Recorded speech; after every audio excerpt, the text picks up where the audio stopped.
Hello everyone and welcome back to the channel. Today we are going to be taking a look at one of the more successful Pokemon of all time, Incineroar. And of course guys, that is not going to change within Regulation F. Once again, just the ability to control the board state, whether it's a fake out, whether it's a parting shot.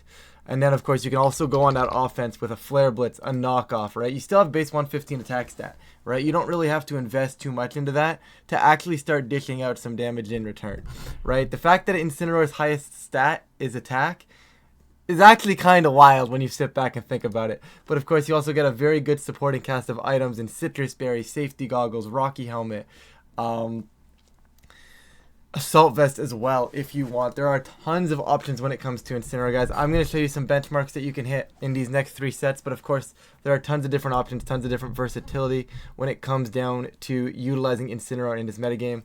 Of course there are other fire types now that are kind of rivaling Incin, but like Ogerpon Fire going to be definitely one of those ones. You know, you get a big chunk of fire types, and one of Incineroar's biggest weakness is 100% the fact that it does not resist the Flutter Mane. Flutter Mane is one of the best mons in the format, and being neutral to it, not necessarily a bad thing, but I like when my fire type can actively resist the fairy typing, because that's one of the slots that you want the fire type to do in this format, because Flutter Mane is so popular. So definitely one of its bigger weaknesses there. However, I still think it's going to be phenomenal. Intimidate alone with Fake Out, Parting Shot, Pressure, Taunt.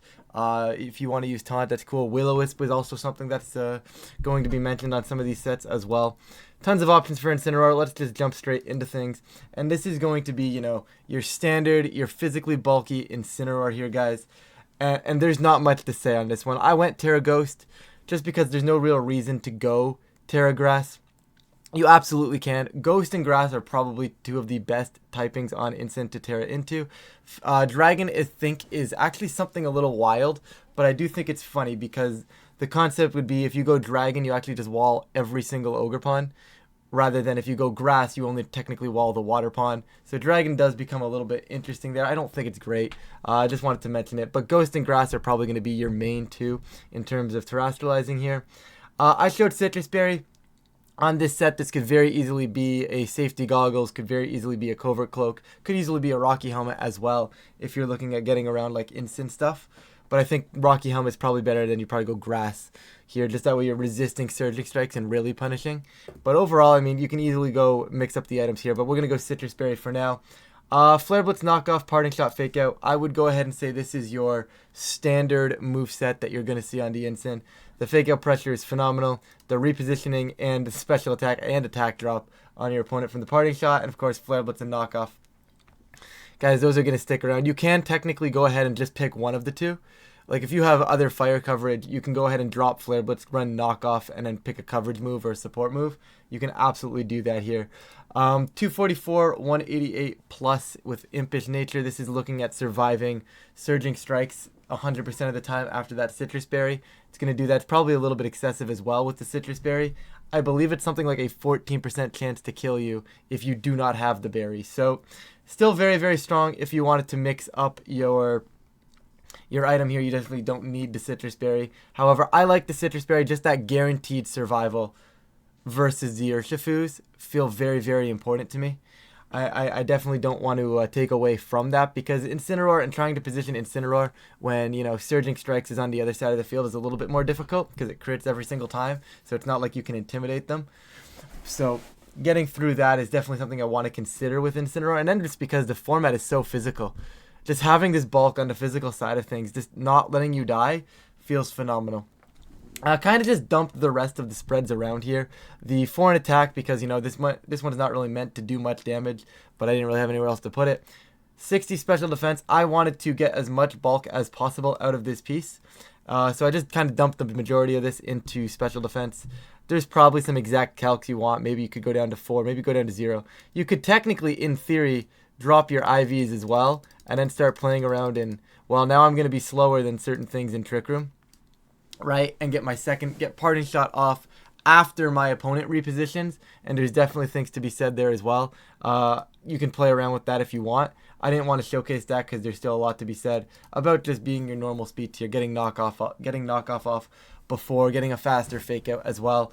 You could technically go faster, right? Like, you could just do this too, right? There's a lot to be said about this speed stat on the Incin. That's probably one of these spots that is super team dependent, but nothing feels necessarily wrong when it comes to that as long as you have logic behind it. Right, so the concept here was I wanted that special defense stat to be pretty high, or as high as I could get it after getting those physical bulks sorted out, just because I wanted to be able to lift things maybe like a Thunderbolt from Raging Bolt a little bit better. There's actually no real exact calc for it, so outside of that, I mean, like I said, this is just your standard Incin. Like, there's so many different ways to pilot Incin, there's so many different ways to close out the Incin spreads.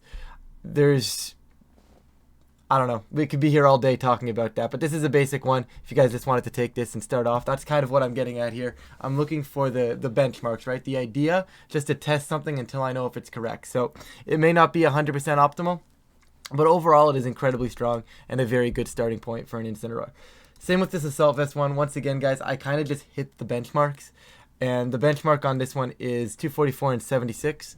And that's going to allow you to live every single Earth Power from Landorus, which if I'm going to run an Assault Vest, I'm going to want to be surviving Earth Power from Landorus, at least in my opinion.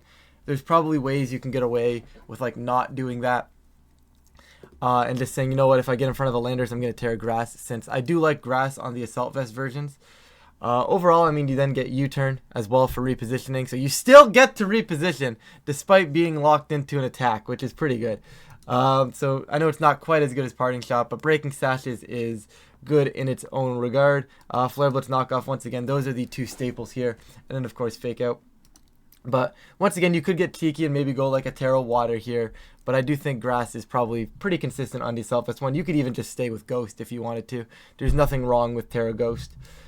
Something to be said here, you could easily drop some of the defenses and make this more aggressive. You could technically go Adamant and make this more aggressive, right? If you go Adamant, you can probably jump this back up to, I think it's 124 or somewhere in that range, where 244, 124 with the Assault Vest is going to live the Earth Powers from the Landorus if you don't have that nature.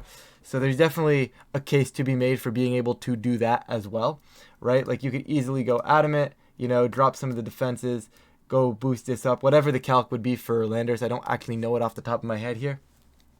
Right, but you could go somewhere around here and then you just have offense, right? Now, all of a sudden, you're doing big damage with Flare Blitz. You're doing big damage with Knockoff, right? And it's a lot more than other players tend to expect because, generally speaking, you know, you're running the bulkier Incins. Not a lot of players capitalize on the 115. Now, it's been used in the past, right? So it's not, like, completely shocking on the AV Incins to be a little bit more aggressive, but it's definitely a concept that is something to consider when you have that extra bulk on the special side already because of the Assault Vest. I'm going to just bring it back to what I had. But overall, tons of options here. You can do whatever you want. You could technically just keep Impish if you wanted to. You could technically keep this spread, throw an Assault Vest on it, and call it good enough if you really wanted to, right? It's instant. You're going to get the ability to do things regardless of what the spread is. Obviously, there's optimizations and ways to cater it towards your team. But realistically, when you're first testing Incineroar, you can 100% pretty much grab any spread you want, and it's going to make sense. Just don't grab this next spread I'm going to show you. This next spread is definitely for specific teams. But I did want to showcase it because I think it's something to consider. And this saw a lot of usage nearing the end of Regulation H with that max speed on the Incin. And the concept in Reg H still applies to Regulation F. Now, you don't get as many targets with being faster, right? But you are now going to be the faster Incineroar. You can now taunt the opposing Incineroars before they get the chance to, you know, click Parting Shot. You could technically, if you wanted to, also run fast Will-O-Wisp here. And because the Rillabooms in this format run bulky, you can technically get Will-O-Wisp onto Rillaboom before they attack, which is something to consider.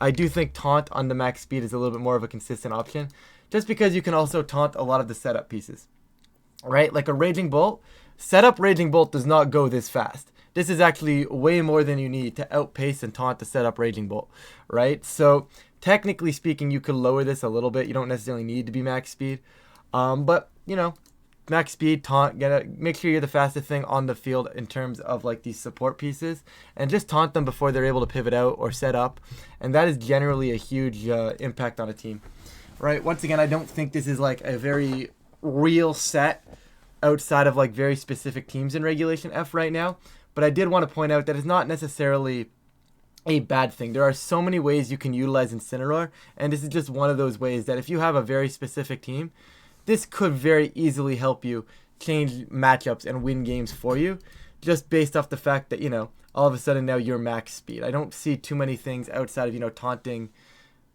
the setup Raging Bolts and just, like, stopping other instants from parting shotting out, which is on its own very, very good still, especially if you are like this kind of balancy team that can't really afford to take that parting shot, that can't really afford to take a Will-O-Wisp, because instants are starting to run Will-O-Wisp again. It is a very physical format, so, you know, taunt them before they can wisp your partner, taunt them before they can set up. There's a lot of concepts here that I definitely liked. I don't think this is the optimal spread. Even if you are running 252, you can probably kind of cater this to maybe some Urshifu calc. I'm sure there's something if you raise the defenses.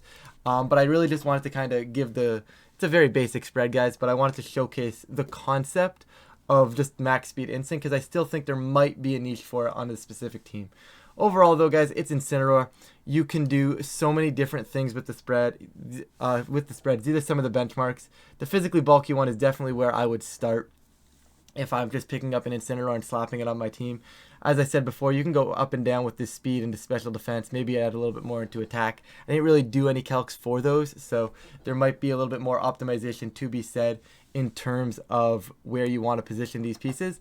But overall, Incin still going to be a very, very strong piece in the format right now. Just being able to drop Intimidates down is phenomenal. Hisuian Arcanine on the rise as well right now. You got the, you know, the banded Hisuian Arcanines with the rock slides. Being able to intimidate those is still pretty good. Unfortunately, you do take a little bit more because, you know, they're the rock type, so rock slide's still gonna hurt, still gonna hit pretty hard. Not much you can do about that. So, you know, you're not the sole best fire type in the format anymore, but you are still a very viable fire type for teams. You get a lot of support. Intimidate is huge. And of course, guys, so many different ways to optimize it. So here's some benchmarks for you guys. Hopefully you guys enjoy. If you guys do enjoy this type of content, please feel free to leave a like and subscribe. It really does help out the channel, and of course I really do appreciate it. But with that, I'm gonna get out of here. Thank you all so much for watching, and I'll catch you all in a future video.